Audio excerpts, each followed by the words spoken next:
I zipped up the dress in the bridal suite, heart pounding like I'd just run a marathon. It fit perfectly, white silk, low back, soft lace along the collarbone. Everyone said I looked like a dream. But the only person who'd seen me in it before today wasn't my fiancé. It was my ex. The same man who wired me the money when I couldn't afford the gown I fell in love with. The same man who still texted me on nights I couldn't sleep. The same man whose room key I still had in my purse. There was a knock at the door. My bridesmaids were out getting champagne. I thought it might be them.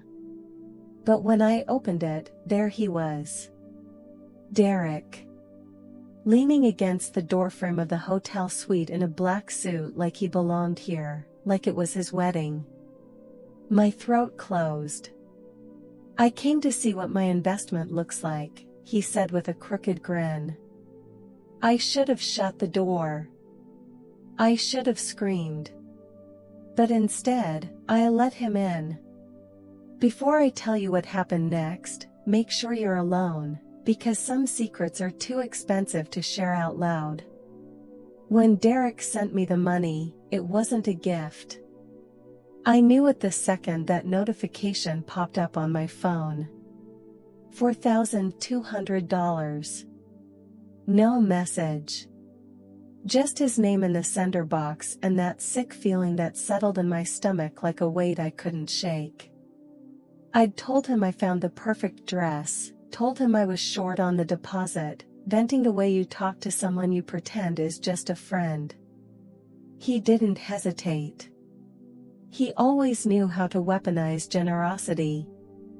And I, like the fool I've always been with him, accepted it.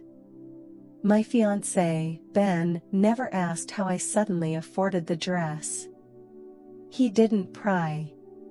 He trusted me, which made it worse. At my fittings, I imagined Derek's eyes on me. Not in a creepy way, no. Derek never had to leer. He looked at me like he owned me, like every inch of me was a part of his unfinished business. Even after a year apart, even after all the pain, the therapy, the nights I cried until I couldn't breathe, he still had that hold. Ben and I met during the unraveling. He was calm, stable, gentle in all the ways Derek had never been. He never raised his voice, never manipulated me, never played games. He proposed with trembling hands and a speech he'd written in a notebook. It was safe. It was love. But it never lit me on fire. Not like Derek did. Not like Derek still did. The day before the wedding, Derek texted me, "Hope the dress fits." No emoji. No follow-up. I stared at it for 10 minutes, my thumb hovering over the reply box. I told myself not to respond. I told myself I was over him. But somewhere, deep down, I wanted him to see me. To regret. To ache. To remember. So I typed back, "You'll see." It was stupid. Dangerous. But it felt good in that twisted, forbidden way, the way only something wrong can feel when you've been so careful for so long. I didn't tell anyone about the message. Not my maid of honor. Not my therapist. Not even the mirror. On the morning of the wedding, as I stood in front of the mirror wearing the very thing he'd paid for, it didn't feel like mine. It felt like his. Like every seam was stitched with silence, every lace thread woven from old arguments and midnight apologies. My mother fussed with the hem. My bridesmaids snapped photos. But all I saw was him. His mouth on my shoulder once. His hands around my waist. The time he said I looked like I belonged on the cover of a magazine, and meant it. Ben had never seen that version of me. He saw the calm, collected, healing version. The after. But Derek, he knew the girl on fire. When I opened the door and saw him there, I didn't think. My heart did. My hunger did. He walked in like he belonged, like he had every right to cross that line again. He didn't speak at first. Just walked around me slowly, letting his eyes do all the talking. "So this is it," he finally said, voice low. "The dress." I nodded. I wanted to scream at him to leave. I wanted to beg him to stay. And somehow, both those truths lived inside me at once. "You look exactly how I imagined," he whispered, stepping closer. And just like that, I was back in his orbit. Gravity pulling me in. I didn't kiss him. I didn't touch him. Not then. But I didn't stop him either. I didn't tell him to leave. I let him lean in. Let him breathe me in. Let his fingers ghost the edge of the silk like it belonged to him. And when he left that room, he didn't say goodbye. He just said, "Room 416. In case you ever want to say thank you." Then he walked out, leaving the scent of cologne and chaos behind. I stared at the closed door for a full minute. My chest rose and fell like I'd just sprinted a mile. I touched the lace at my hip and wondered if anyone else could feel the shift in the air. If anyone downstairs knew that the bride was already thinking of someone else. And I swear, for a moment, I wanted to ruin everything. The elevator ride felt like a confession. Each floor I passed was another vow breaking in my chest, another piece of Ben's trust falling apart in the silence. I didn't tell anyone I was leaving the bridal suite. I didn't even take my phone. Just my lipstick and the room key card he'd whispered into my ear like a secret only the devil would keep. Room 416. The number repeated itself in my mind like a dare, like a warning. I told myself I was only going to talk. Just to look him in the eye and tell him I was done.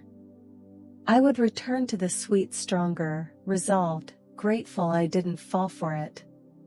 That's what I told myself as the elevator doors opened. But when I stepped into the hallway, my heartbeat wasn't the rhythm of closure. It was a drumbeat of surrender. His door was cracked open. Of course it was. He knew I'd come. Derek never did anything by chance. The lighting in the room was low, the curtains pulled halfway shut, casting everything in that orange hotel room haze that makes things feel more intimate than they should be. He was sitting on the edge of the bed, sleeves rolled up, tie loosened.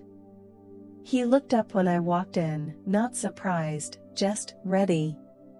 "Took you long enough," he said, his voice steady in the way that made me unstable. I stood there, frozen, hands clutching the purse like a lifeline. "This doesn't mean anything," I said quickly. "I'm getting married in 2 hours." Derek stood slowly, took 3 steps toward me, and stopped just short of touching. "Then say what you need to say and go." But I didn't speak. Not right away. I stared at him, remembering the fights that turned to passion, the nights that bled into mornings, the moments when love and destruction lived in the same breath. He tilted his head. "You still wear Chanel number 5, he said quietly. I could smell it in the hallway. "I didn't come here for this," I whispered. "Then why are you here, Leah?" His voice was calm, but the challenge in it cut like a blade. "You knew what this room meant the second you stepped in that elevator. I should have turned around. Should have run back to Ben and our safe, predictable future. But safety never made my pulse race. Safety never pulled confessions from my lips without permission. I walked past him toward the window, needing space, needing anything but the intensity of his gaze.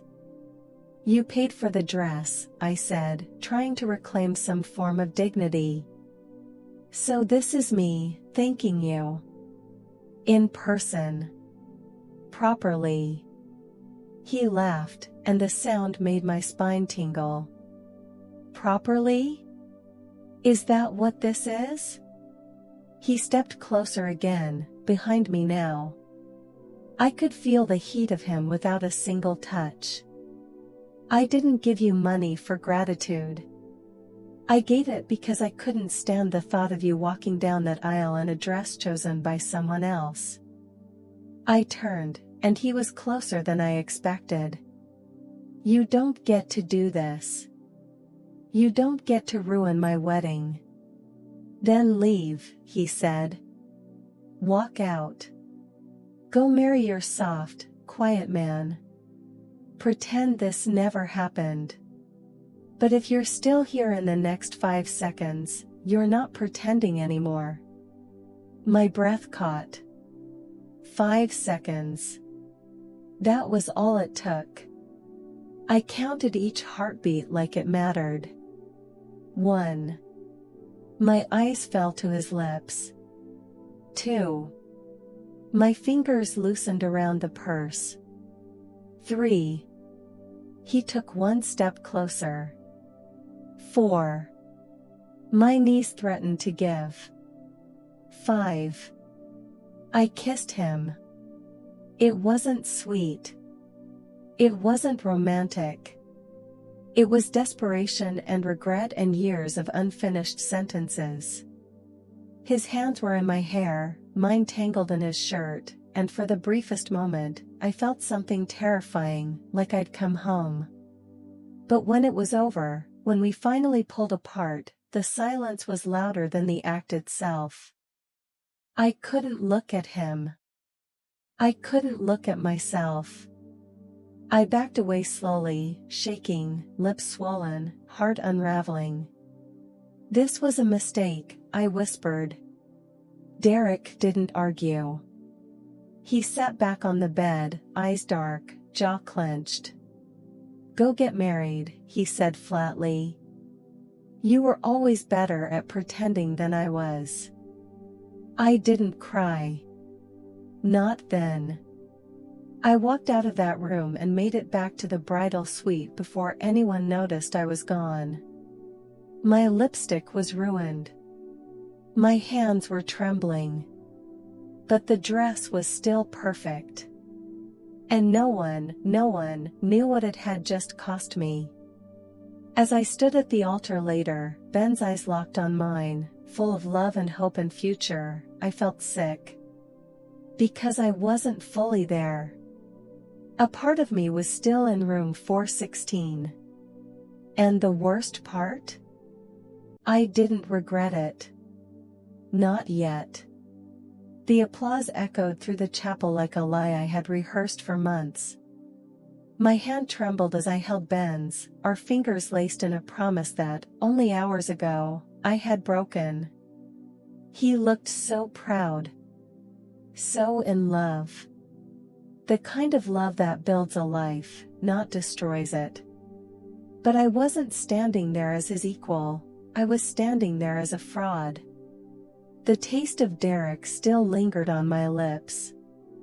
My vows, spoken with trembling sincerity, were laced with guilt so sharp I could feel it tightening around my throat. I looked into Ben's eyes and told him I'd love him forever. And a part of me meant it. But another part, a deeper, darker part, was still kneeling in front of another man in room 416, whispering sins against a body I no longer owned. The reception was a blur of champagne, laughter, and polished smiles. My bridesmaids danced barefoot, my mother beamed like she had just won something precious, and Ben kissed me like I was the center of his universe. I smiled for pictures. I laughed at speeches. I clinked my glass at every toast. But inside, I was somewhere else. Watching the door. Waiting. Wondering. Would Derek show up? Would he make a scene? Would he sit silently in the back and watch me dance in the dress he bought, knowing what we did hours before I swore forever to another man? But he didn't come. He vanished like smoke, no messages, no calls, no trace. It made it worse. The silence. The nothingness. I checked my phone when no one was looking, heart racing with the shame of someone desperate for a disaster. And still, nothing. It was like I had imagined it all. Like room 416 never existed. But my body knew. My conscience knew. Later that night, Ben and I arrived at the honeymoon suite. He carried me over the threshold with a laugh, drunk on celebration and sweetness. He kissed my neck, whispered promises, pulled at the dress like it was his prize. And all I could think about was how Derek had touched that same fabric with entirely different intentions. I froze. My body tensed. Ben noticed. "Hey," he said gently, "we can wait." "You must be overwhelmed." I nodded quickly, grateful for the out. "Yeah, just tired," I lied. "So much today." He didn't push. He never did. That was the thing about Ben, he was good. Too good. And I didn't deserve him. I lay beside him that night, wide awake while he slept, tracing the gold band on my finger like it was a chain I had chosen. The next morning, I found a note slipped under our door. No envelope. No name. Just a folded piece of hotel stationery. I recognized the handwriting immediately. Derek's. My stomach dropped as I opened it, hands trembling. "I won't ruin your life. You already did that yourself. D. No threats. No begging. Just that. A clean cut. A wound reopened." I stared at the paper for minutes, heart pounding like a war drum. Then I tore it to pieces and flushed it down the toilet, trying to erase the evidence like it never existed. But the truth clung to me like perfume. Every time Ben touched me, I wondered if he could sense it, some invisible residue of betrayal on my skin. I became hyper-aware. Overcompensating. Smiling too hard. Kissing too long.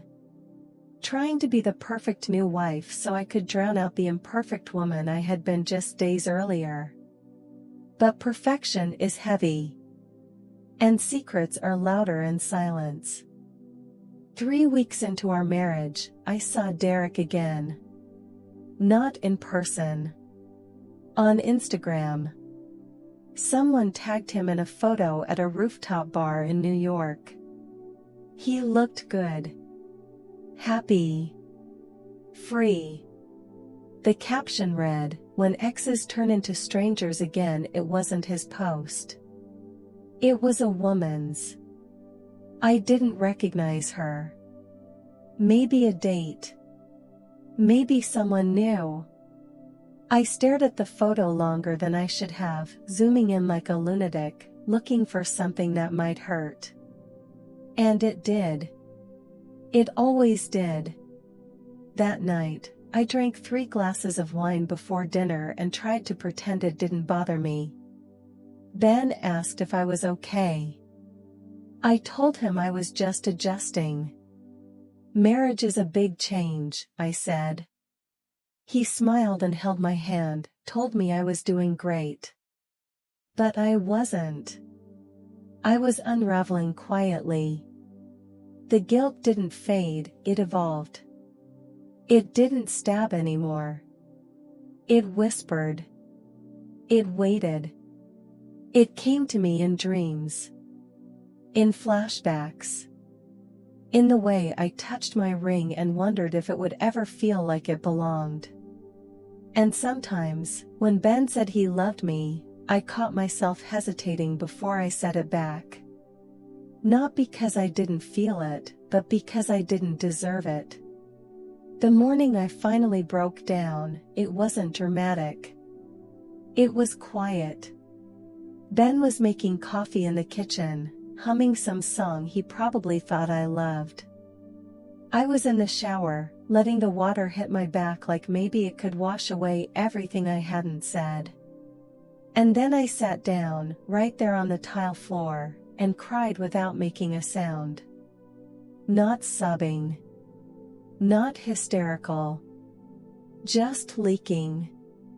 Like the truth had finally started to spill out of me after too many days pretending it wasn't real. I loved Ben. I did. But love built on a lie isn't love, it's survival.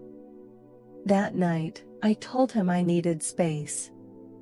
He looked confused, hurt, but not angry.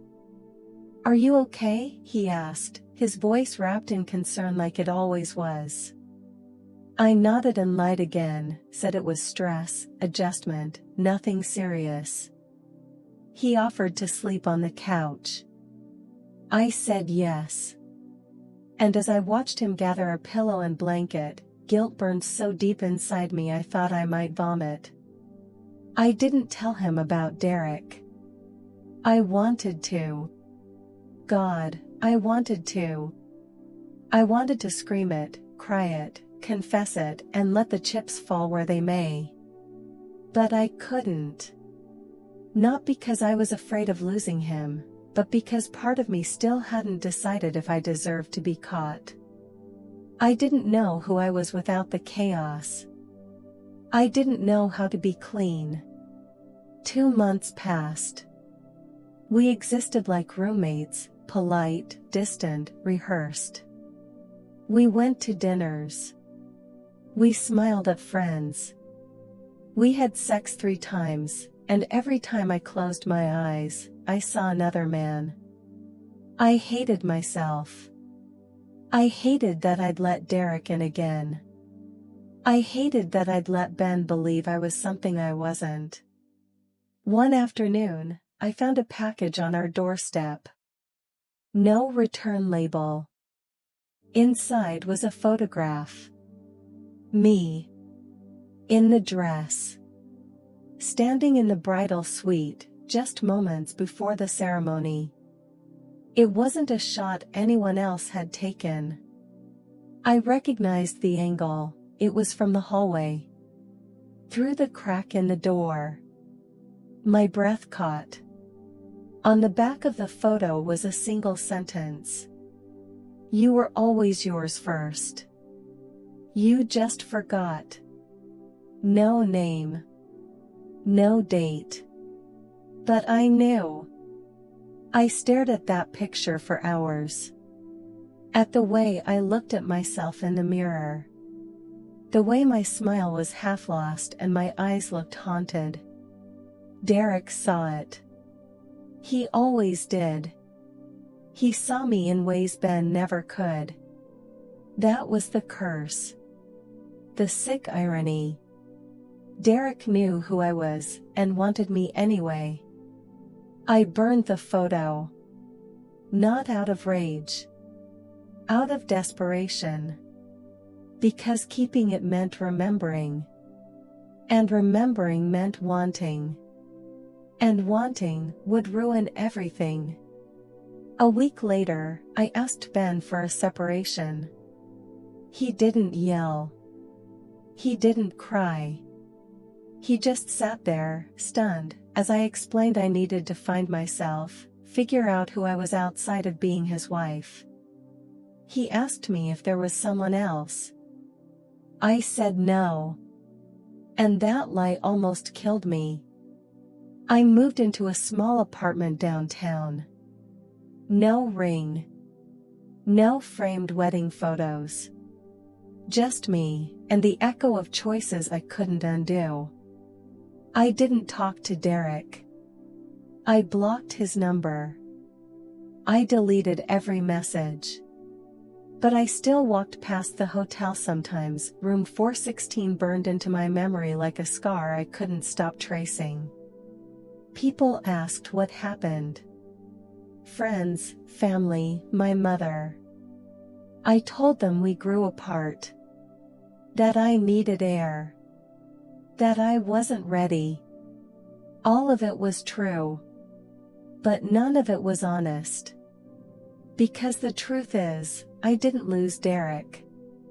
I let him go. I stood in that hotel room and made a choice I knew would break everything. And I made it anyway. Sometimes, at 2 a.m., I wonder what would have happened if I had told Ben the truth. If I had chosen love over lust. Safety over fire. I wonder if Derek ever really let me go, or if he's somewhere right now still imagining me in that dress.